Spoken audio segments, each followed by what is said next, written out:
Well, that last video definitely got a little bit of attention. Listen, I'm going to be doing something a little bit different this time. I want to make a video that's kind of more like a response in the realm of sort of a Thor Skywalker kind of video where I talk to you unscripted. I wanted to try this out because it is a different type of format. And it is a little bit easier to get the videos out sooner if I do it like this rather than having to write something and then having to edit it and then having to put all the graphics in it and create the thumbnail for it and then put it out. It takes me weeks sometimes. Now, one of the things that I noticed was that a lot of people that disagreed with what it is that I have to say maybe had only watched the one video and didn't respond as far as all the videos, all the chapters within that series were concerned. And that's fine. You don't have to watch all of them. But my point is that they were meant to be all watched together. And there is going to be a video coming out that's all of them together. But I did want to respond to a couple of the comments because I actually think that it's a little bit of an interesting dialogue that we're starting to get with people when I discuss things that are a little bit more what today's society would call controversial. Now, the video in question is the video that is titled, "There's No Such Thing as Gary Stews." And I kind of want to talk about why it is that I did the videos in the first place. One of the problems that we have in Hollywood right now, and there are a lot of them, but one of the big ones is that almost every single property that used to be a male domain. And for those of you out there that are near my age or maybe a little bit younger, maybe a little bit older, if you're in the sort of millennial or older Gen Zer realm, especially if you're somebody that grew up kind of a dork, kind of a nerd like I did, you probably know that all of this stuff used to just be for guys,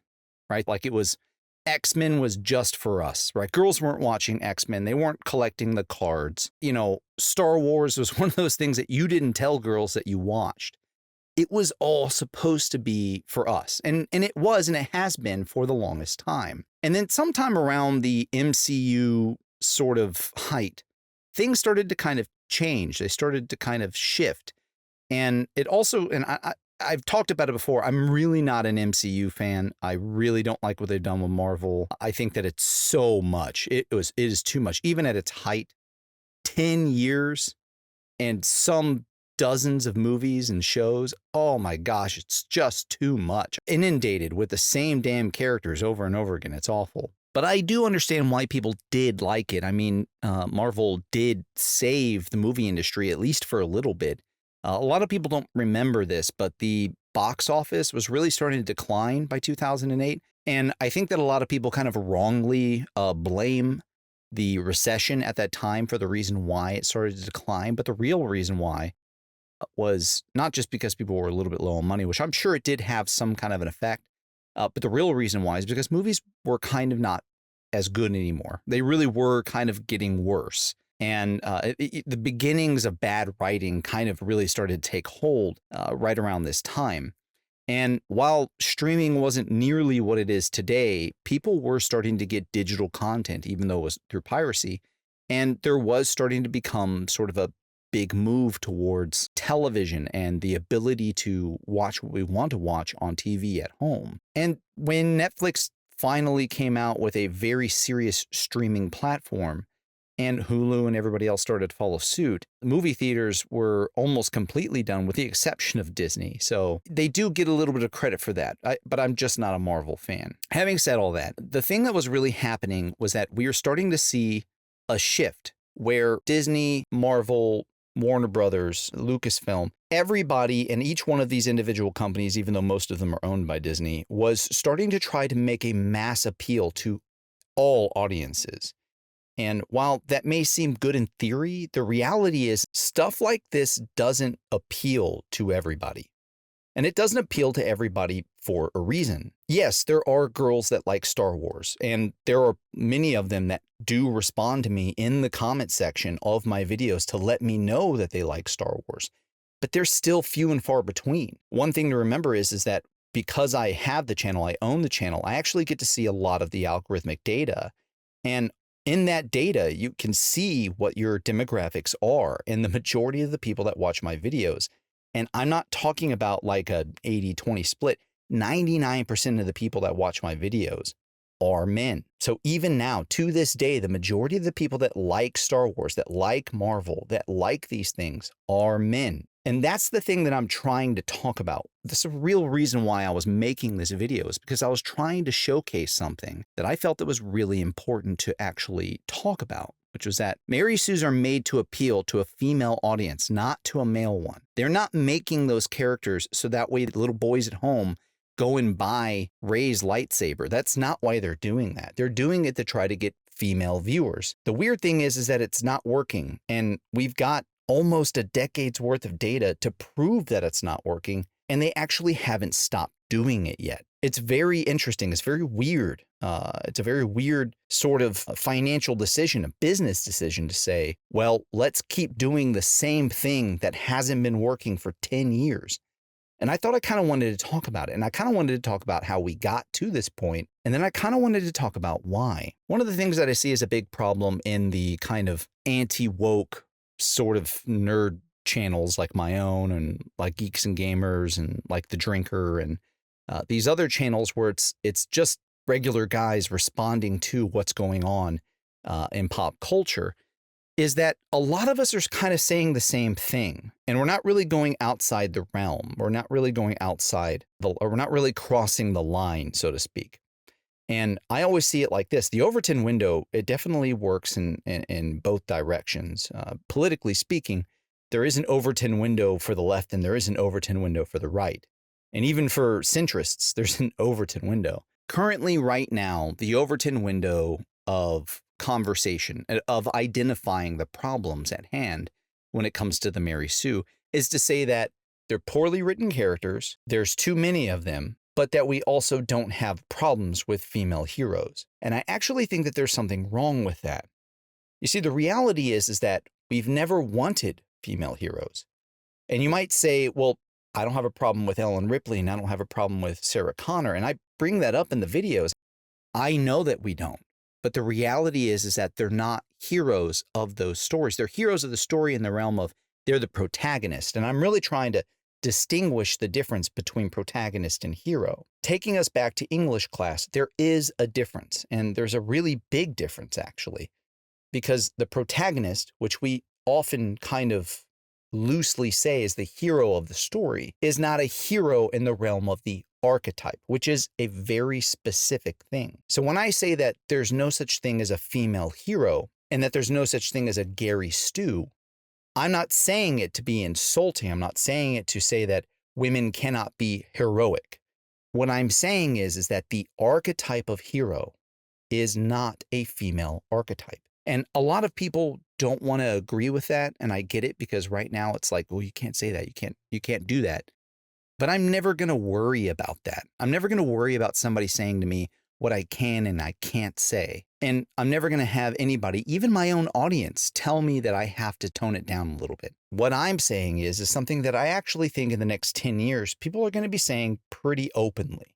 Maybe they're not willing to now, but I think that they're going to eventually. But look, I digress. I kind of wanted to get to some of the comments and I kind of want to respond to some of them. And I wanted to be able to do that because I do want an open dialogue between me and the audience. And maybe some of these people will never actually watch this video to see whether or not I responded to their particular comments, but let's go ahead and get started. Okay, so one of the things that I did see a lot of was a bunch of people complaining about the music being too loud. That definitely is the first time I've ever heard that. So I am going to go back and I am going to try to make sure that the music is turned down for the product that's going to have all of the chapters put together. So if it was too loud, I'm sorry. Definitely wasn't trying to do that. So Fitness Realty said, holy deep concepts. I think you explained this super well.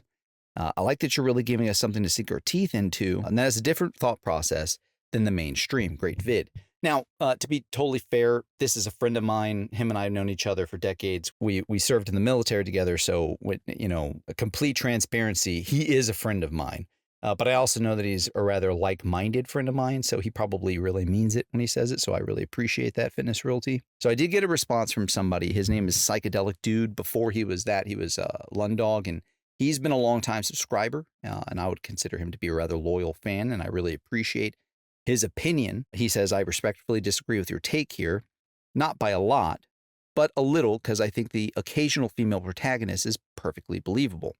I just think that they overdo it today. I think you're kind of nitpicking the definition of Mary Sue/Gary Stu. Badly written or Gary Stu, what does it really matter? Gary Stu, Mary Sue is just a form of bad writing. But don't worry, I know you mean no evil and don't hate women. I enjoy your videos and I agree with you most of the time. Rock on, dude. Well, first of all, I want to say thank you. I really appreciate it. He's been a long time subscriber and responder to my videos. So absolutely no ill will towards him whatsoever. But I do want to say that the reason why I'm nitpicking, and I'm not sure that I would even use that word nitpicking, I'm very specifically trying to nail down the definition of what a Mary Sue actually is. And I think that the media really has done a good job at convincing people that the Mary Sue problem is both a male and a female problem. And I think that's kind of a lie. Actually, I think that's a really big lie. The Mary Sue is specifically a female trope. It's meant to be a female trope because it's meant to buck the system. It's meant to go against the grain, the norm of men being heroes. So a man can't do that because he's already supposed to be a hero in the first place. I'm trying to make a specific delineation between the two because that is foundational. Definitions are foundational. Objective truth and objective reality are foundational. And what we believe down to the foundation changes what it is that we believe down the road, right? To give an example, if you're a religious person, then your idea of where morality comes from that belief in your foundation in religion. If you're not a religious person, then your idea of where morals come from takes a very different route. So definitions matter. Foundational truth matters. And I genuinely do believe that there's something off there. Alexander Waldemar 873 says, source, dude, trust me. All right, so this is a little bit unfair. When I said the source, trust me, dude, I've done a lot of research on this. I'm specifically talking about how Sarah Connor and Ellen Ripley are the most accepted female heroes in all of sci-fi. And this is true. Now, you can go and look it up yourself if you want to, but the majority of you out there, I don't think have to, because we know that they are. I'm not talking about the rest of the video. The entire video, you can check sources, but the majority of what I'm doing is giving you an idea. I'm giving you an idea that's not necessarily accepted in today's society. And if all I'm going to do is I'm going to make a video that's going to use my voice that basically just mirrors something that the drinker says or that Thor Skywalker says, well, then what am I doing? I'm not making anything different. I'm not actually adding anything to the conversation. Okay, so Physic, I think it's Physic, says, I think you should first say that you're redefining the definition of hero and say that Star Wars is one of the few where women can be a hero. And of course they can't be when your definition boils down to hero, noun, not a woman. This is one of those things that I have a problem with because I'm not trying to redefine what a hero is. I'm actually trying to make certain that people understand what a hero actually is. Hero is a Greek archetype. It's an archetype that comes from something that's thousands of years old. Now it's been identified and more specified by people like Carl Jung and then Joseph Campbell after him. What I'm trying to say is that I'm not changing the definition. I'm actually giving the definition. And this is something that I think maybe is not a part of the conversation that ought to be. There's a reason why everything that we have watched from Batman to Star Wars and everything in between that's heroic and enjoyable, there's a reason why the majority, and I mean 99% of it, is male dominated. And there's a reason why the heroes are male dominated. The people that wrote these stories, whether it's Frodo Baggins or Captain James T. Kirk, the people that wrote these stories have a deep understanding of Greek tragedy. They have a great understanding of ancient Western literature. These people know what these archetypes are. So when they give us these stories, they're newer versions of those older archetypes. When I say that the hero is a male specified hero, again, I'm not talking about the protagonist of the story. The protagonist of the story kind of loosely gets added in with the hero of the story, which is true. I'm talking about the archetype of hero. I didn't define the archetype of hero. It's not something that I created. I'm simply positing that the hero archetype, which has been a male hero most of the time throughout all of history, is a male archetype. That the Mary Sue is specifically made to destroy the idea of what that archetype is.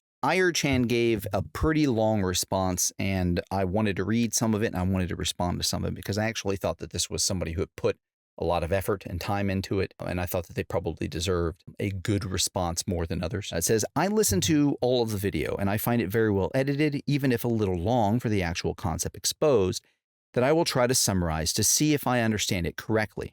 Men naturally are more inclined and always have been in the roles of soldiers and heroes, and as such, we have always associated them with those roles. So to see them on the screen doing that stuff, even if portrayed to the extreme where they can do no wrong, doesn't bother us. Women instead don't do heroics unless they have a reason. You only cited children. So when we see a woman do those things, we perceive it as unrealistic in our brains. Okay, so I'm going to stop right there for that part. That's mostly true. Now, first of all, I only cited children because that's the best versions that we have had of heroics in stories with females since basically this has become a thing starting in the 80s. Now, bear something in mind, we've had antagonists and we've had protagonists that have been females throughout all of cinema history, but it really has only been basically since the 80s that the female protagonist actually started acting a little bit heroic. So yes, it is true that I only cited children, but I only cited children as being a reason for a woman to act heroic because it has produced the best versions of what we have had so far as what you would call female heroes. And I'm not entirely certain that I would even say that they are female heroes. They're just protagonists in a rather action-filled story. And some of the other things that you said are kind of right. They're not necessarily completely right. It's missing a few concepts here. The first and foremost is that I'm not saying it's because men do those things that that's how we see it. It's an archetype. It's an archetype that has been noticed and practiced and continued on throughout all of society, throughout all of history. The male hero as a hero archetype, as a story that's given to society and culture, is something that has been going on for thousands of years. It's not something I just invented. I didn't just make it up in my bedroom when I was thinking about what can I do to piss everybody off on the internet. This is something that's been going on for a really long time. One of the things that we forget about when it comes to writing fiction, and I do get these responses a lot in my comments when people say, it's fiction, just write whatever you want. That's not true. It actually isn't true. Let's go back to writing 101. If your audience can't sympathize with the character, then you don't have a story. It really is that simple. So there does have to be reality to what it is that you're writing. It doesn't matter if it's in space. It doesn't matter if there's laser swords. It doesn't matter if there's elves. It doesn't matter if there's little furry aliens that multiply all over your spaceship. None of that matters if you can't sympathize with the character, right? There has to be some form of reality that the audience can latch on to. And I think that's something that we keep forgetting about whenever it is that we talk about the Mary Sue. There isn't really anything that the majority of the audience can latch onto when it comes to Rey, for instance. There's not a whole lot that the audience can latch onto when it comes to Reva or when it comes to Ahsoka. Now, Ahsoka is a great character and arguably, and in my opinion, the best argument for a female hero in the traditional sense that I have actually ever seen. But the reality is that Ahsoka is very different from Anakin. She's very different from Obi-Wan, and she is very compassionate. She cares deeply for her troopers, and I do genuinely think that even though she goes through a journey that's very similar to the hero's journey, Ahsoka is still not necessarily a hero. She's still more like a caretaker that happens to also have a lot of martial prowess. But let's keep going with this comment. I didn't like that the only reason that you gave was children, honestly, but I will overlook that. Well, I appreciate that, but you don't have to overlook it. Instead of overlooking it, attack that particular problem that you don't like and tell me other reasons why. Because I think that it's important for us to make definitions that make sense. But I'll keep going. I, however, believe that stories with women protagonists could be done really well if they only stopped giving woman as the only trait needed to a woman in action movies and casting young, slim, petite women for those roles. And on top of that, covering them in makeup and CGI. Okay, well, I totally understand what it is that you're trying to say. Yes, if they only stopped doing it to where she's a woman, hear me roar, and that's the only reason why she's a hero, that is obnoxious. I can totally see what you're talking about. But you did use a word, and look, I'm trying to be very specific here, and I'm not trying to be nitpicky. I do genuinely think that we get lost in definitions now because people just want to use words like they don't have the kind of specific meaning that they need to have. You said the word female protagonist. I'm not talking about a protagonist. I'm talking about an archetype. And that really is an important detail that we really can't shake away from. Either an archetype is specified or it isn't. And I'm specifically saying that the archetype of hero is a man. It's a boy growing up to be a man, or it's a man. It is a man. That's what a hero is. Hunger Games, for example, is a great movie. Great female protagonist on the journey that a male protagonist could have done as well. You need a good story to have a great movie. The movies you showed were She-Hulk, Star Wars, Captain Marvel, all bad movies at their core, even if the protagonist had been male. I have read many books where female protagonists were awesome, but those stories never make it on screen. Okay, so we're going to stop it right there again. I think that you're right about a lot of what it is that you said. First of all, let me just get the elephant in the room when it comes to the video that I made. I got to tell you, if you are making YouTube videos and you're making them the way that I'm doing in a more video essay sort of format, and you want a lot of video to make your point, very hard to do. I screen record a ton of movies and I screen record a ton of shows in order to get the clips that I want, and it takes forever. And when you put all of that stuff, even if you try to cut it down to just the stuff that you need, and you put that into your Premiere Pro, I use Adobe Premiere Pro, it bogs down your computer so hard when you've got all of that stuff going on. So to tell you the truth, when I would add clips, I had so many clips by the end of that video. I had so many clips that I would add, and it would literally take somewhere between 1 to 2 minutes for the clip to load from that section. So the reason why you only got She-Hulk and the reason why you only got Captain Marvel and the ones that you did get was because it was so much. And the more that I tried to put in there, the longer it was taking me to get the video out. And I'm not even kidding with you. Sometimes editing 30 seconds would take me 2 or 3 hours to get done. If you ever watch videos like the Drinkers videos or Thor Skywalker's videos, there's a reason why they don't do what I'm doing. It's because it takes too long, right? Thor Skywalker can probably write, if he writes at all, record and then get a video pumped out with the pictures that he puts up, very much so like this video is right now, and have that up in a day, maybe even just in a couple of hours. The same thing goes for the Drinker. The Drinker uses the same clips over and over again. So to get this out of the way, I use those because I like my videos to be in more of a video essay format. But it does mean that I'm going to be limited by being able to put too much on there. I am starting to think about being more concise in my points, so that way I don't have to use so many different videos. But yeah, it is a pain in the butt, and that is the reason why I used just those. Now, I did use Hunger Games in there because I do think that Hunger Games is a Mary Sue story insofar as the survivability of Katniss. I have read the books and I've also watched the movies. And while I did enjoy the books, Katniss is a caretaker. She does go through some of the steps of the hero's journey as laid out by Joseph Campbell and is maybe one of the more believable versions of that.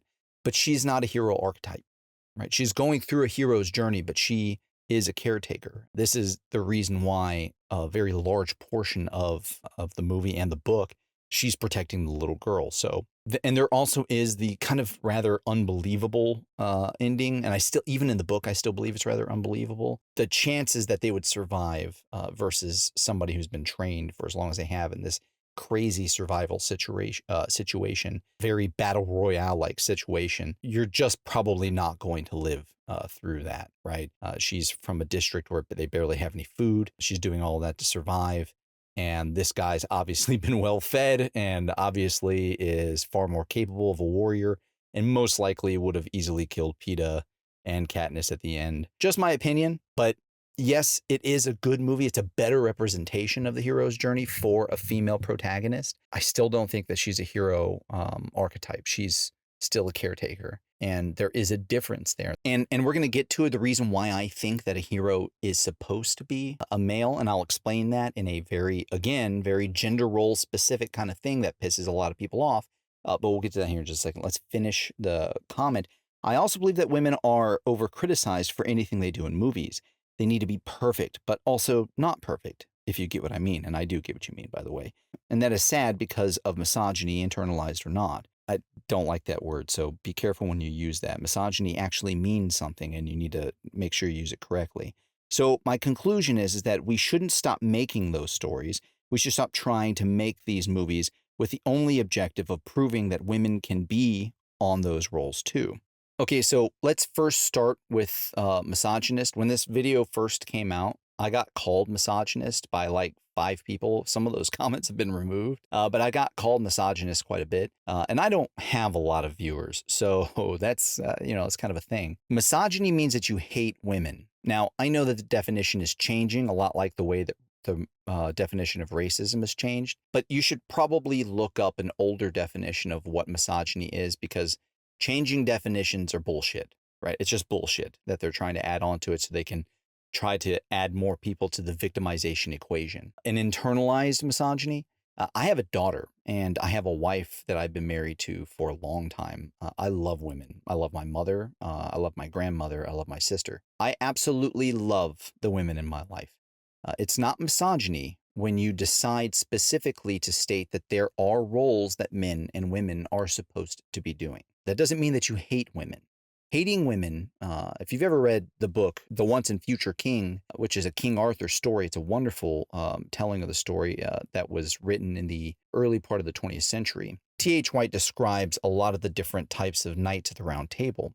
And one of the ones that he describes is Sir Bors. And Sir Bors is he is in the old tale, but he's also in several different iterations. Sir Bors, one of my favorite characters, and they call him Sir Bors the Misogynist. And the reason why they call him that is because he legitimately hates women. He doesn't like them at all. He'd rather have the company of men. Not that he's a homosexual. He just doesn't like women. He doesn't think that they're trustworthy. One of his examples of women that he has to be around is Guinevere, who's cheating on her husband, a man whom he respects and loves greatly, with Sir Lancelot, another man that he respects greatly. So he also has an experience with a woman when he's younger. He genuinely hates women and does not like being around them at all and has completely sworn off them for the entirety of his life. So that I always think about that when I hear the word misogynist, because how many men have you actually met like that who hate women so much that they legitimately don't even want to be around them? There are men out there who don't treat women very nicely. They still like women, right? And they may only like women for very specific things, but they still like women. The idea of somebody who actually detests women. I don't like the new way that people try to describe misogyny as this big blanket statement. It is not internalized. There is no such thing as misogyny in that entire video. I don't hate women. Most people don't hate women. It would actually be hard to find a genuine, real misogynist. Now, you could say something like sexist if you think that I'm saying something about men being superior to women.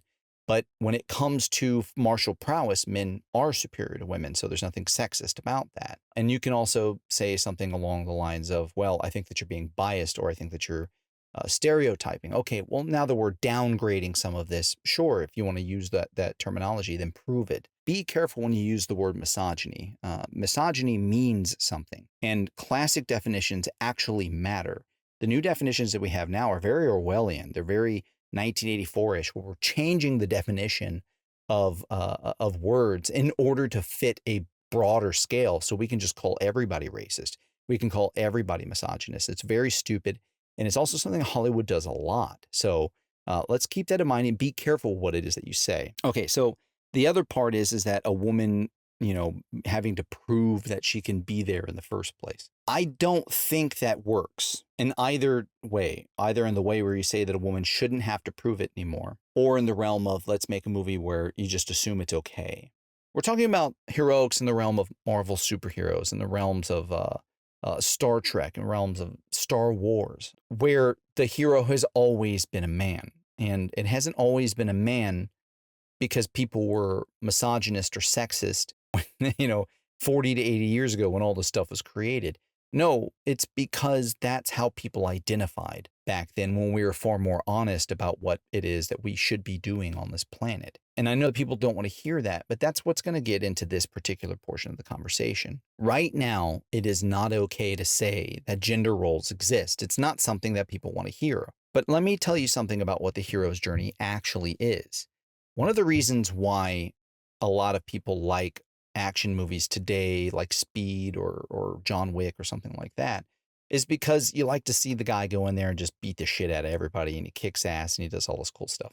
And I get all of that. But there is a way that heroes used to behave. There is a way that we used to see the hero archetype, because the hero archetype specifically means something. And that something is that they're sacrificing, right? Being a hero is a sacrifice. So when we talk about Luke Skywalker, for instance, is he as cool as Han Solo? I'm sorry, Han Solo? No, of course he's not as cool as Han Solo. Han Solo's the coolest guy in the galaxy. Maybe Lando's the coolest guy. I don't know. Lando and Han, those guys are scoundrels and I love them. They are not heroes. They're specifically not heroes. They're outlaws, actually. That's the whole point. They have an archetype. You'd probably rather be Han Solo or Lando Calrissian than be Luke Skywalker. But the truth is that Luke is still the hero of the story. He is still the hero archetype because he gives his life up to be a Jedi. He lets go of his life in front of the Emperor and lets the Force decide his fate. And this is the point that I'm trying to make. Men and women are different. And I think that we can all agree on that at this point. I think that if you don't agree with that, then this video is not for you, man. Men and women are different. And women are not sacrificial. It's just plain as day. Period. Dot. Men are here to sacrifice ourselves to protect women and children. Women are not sacrificial. So when you see women in heroic roles, it doesn't work because it's a sacrificial archetype. When Luke becomes a Jedi, he does something that says, I will never be a part of society. I will never be accepted by society. I will always be hunted, and I will always have to do things without ever getting a thanks from anyone. That's the whole point. Everything about his life from this point on is self-sacrifice. A woman is not a sacrificial thing. They are more important than the male races. That's the whole idea. We're here to protect women. So this kind of idea that women can be heroes also completely goes against the grain of our own biology. Women are the only ones that can create life. They're the only ones that can carry that life. And they're far more nurturing and far more compassionate and empathetic than men are. Men are far more martial and they're far more logical and we're far more dangerous, but we're also more capable of sacrificing ourselves in a realm that women will not. We're here to protect women. And the time that women are most sacrificial, when they are willing to give up their life the most, is when it threatens their children. So there is a natural science biology behind all of this. There's also a religious one and there's also a cultural one. We all have our own roles and our own duties. So when I say this, right, I'm talking about something that, is kind of inherent to us. So let's move on to the next one. Mac Taylor 3025 said, it was great until you started pandering at the end, crying, laughing emoji. I'm assuming that you mean the part where I'm starting to say that I don't blame women at all. And the truth is that I don't. There is an aspect of the manosphere or the red pill bros or whatever you want to call them that really gets on my nerves. And that's this idea where we just blame women for all of the problems of society today. Either there's a patriarchy or there isn't. You don't get to have it both ways, right? I'll happily say that all of these things that are going wrong right now, where there's all this promiscuity and there's all these Mary Sues and there's all of this terrible entertainment and our entire country is starting to fall apart and people aren't having kids at replacement rates anymore and our economy is failing and all those other things. I can happily say that all of those things exist and they are actually all happening and that there are a ton of women that are actually engaging in the behavior that's helping to drive all of this. Happily admit all of that. You don't get to say that without saying it's men's fault. You don't get to do that. And the reason why is because it's our responsibility in the first place. Either we're alphas or we're not. And that's just the truth. Shirking blame to somebody else is not how it works. So when I make this video and I say that the majority of what's going on is because of male executives that are pushing this agenda and because of people in the boardroom that are mostly male that are pushing this agenda and the agenda that's mostly being pushed by male directors, I'm not lying about that. You can look all of that up. And while recently we've had a large string of female directors, almost as if we have somebody to point the finger at, it still doesn't matter. The money is still coming from men. And the men are the ones that are still making the bulk of these decisions. And men are not taking responsibility for the failures that we're getting. I'm one of those guys that doesn't ever understand it, where all of these red pill bros will go out and they'll say, you know, we have a patriarchy because we're supposed to have patriarchy and women are supposed to be submissive and all this other stuff. But then when they make mistakes, you don't want to take the responsibility. One of the things that people, this gets a little bit religious, but one of the things that people tend to forget about the Bible is that when Adam and Eve are in the garden, and Eve, I always hear red pill bros like, who is it that eats the apple first? Okay, yes. But when they are in front of God, what's the first thing that Adam does? He throws Eve right under the bus and blames her immediately to God. That's the first thing he does. It's very unmanly. It's very unmasculine to just blame women for all of the mistakes of what's going on now. That's just silly. Either we're responsible or we're not. So, you know, I understand what you're saying. It's easy to just want to point the finger, but women are not at fault. It's men that are. Either there's a patriarchy or there isn't. It's as simple as that. I kind of want to end this. I know this kind of went longer than I think I meant it to. This is the first time I've done this, so forgive me. But I want to talk about the Overton window. The Overton window right now, when it comes to entertainment, it's okay right now for everybody to say that we don't want any more female heroes. We don't like Mary Sue's, but we don't mind female heroes when they're written well. And that seems to be the thing that everybody says. That's what all of these people say. I don't think that it adds anything to the conversation for me to say the same thing that 300 other people are saying. I want to say something that I genuinely believe is true, and also say something that adds to the conversation, right?